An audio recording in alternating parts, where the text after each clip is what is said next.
ليلة وداع الملك المصري محمد صلاح. تاريخ كبير، تاريخ عظيم، 9 سنوات من العطاء والجهد الكبير. ليلة كبيرة وليلة عظيمة وليلة مؤثرة للاعب سطر التاريخ بأحرف من نور، بل بأحرف من ذهب. هذا الرجل محمد صلاح الذي قدم يعني هو جاب كاتب التاريخ، مسكه كده من هدومه، قال له انت كاتب التاريخ؟ قال له اه. قال له تعالى معايا. قال له تعالى معايا انجلترا، في عظمة هتحصل هناك، في تاريخ كبير هيحصل هناك، في احداث وارقام سيتم تحطيمها وتكسيرها. محمد صلاح هذا اللاعب المصري البسيط الجميل الذي نشأ في مكان مصري بسيط من قرية نجريج محافظة الغربية، واحدة من الأماكن البسيطة جدا في مصر. إنسان بسيط، شاب بسيط بحلم كبير، حلم عظيم، من لاعب في المقاولون العرب إلى لاعب تاريخي وأسطورة خالدة في ليفربول. تاريخ عظيم، اسم كبير اتعمل. محمد صلاح يعني هو اللي خلى المصريين تتابع الدوريات الأوروبية.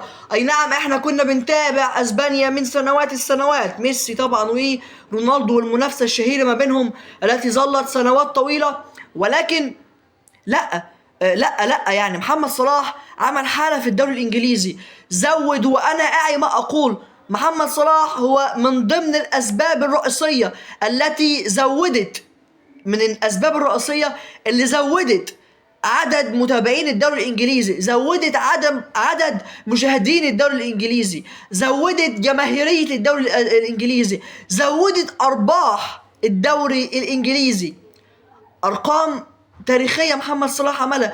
ثالث الهدافين في تاريخ ليفربول، رابع الهدافين في تاريخ الدوري الانجليزي، مش عارف افضل الاسيستات في تاريخ الدوري الانجليزي. ارقام وارقام، ومش هينفع اتكلم في ارقام لان محمد صلاح كسر ارقام عظيمة جدا جدا، ارقام عظيمة وارقام قياسية. محمد صلاح كان بيقدم حاجات كتيرة قوي، وقدم حاجات كتيرة قوي لليفربول. هذا الرجل الذي أخلص في المكان، هذا محمد صلاح أخلص في ليفربول، وأخلص وبذل بجهد وعطاء في غاية الوفاء. لعيب وفي، لعيب كان بيشتغل بجهد كبير جدا. وليه كلمة شهيرة بعد الماتش ما خلص، قال لك ليست الموهبة هي الأهم، بل العمل العمل بجهد وإخلاص هو الأهم. يعني أي نعم الموهبة مهمة، لكن مش هي الأهم. العمل بإخلاص، العمل بجهد، العمل بوفاء هو الأهم. هذا الرجل طبق كل كلمة قالها اليوم، ووداعية تاريخية من جماهير ليفربول طبعا. يعني صراحة حزن كبير جدا، كلنا متأثرين. يعني خلاص ليفربول مفيش محمد صلاح، عقلك مش مستوعبها.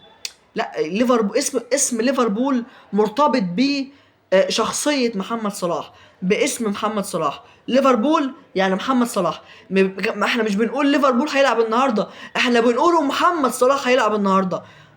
اسم سطر التاريخ، اسم كتب التاريخ، واسم يستحق ويستحق ويستحق كل الشكر وكل التقدير. هذا الرجل الذي رفع علم بلاده، راية مصرنا الجميلة الحبيبة.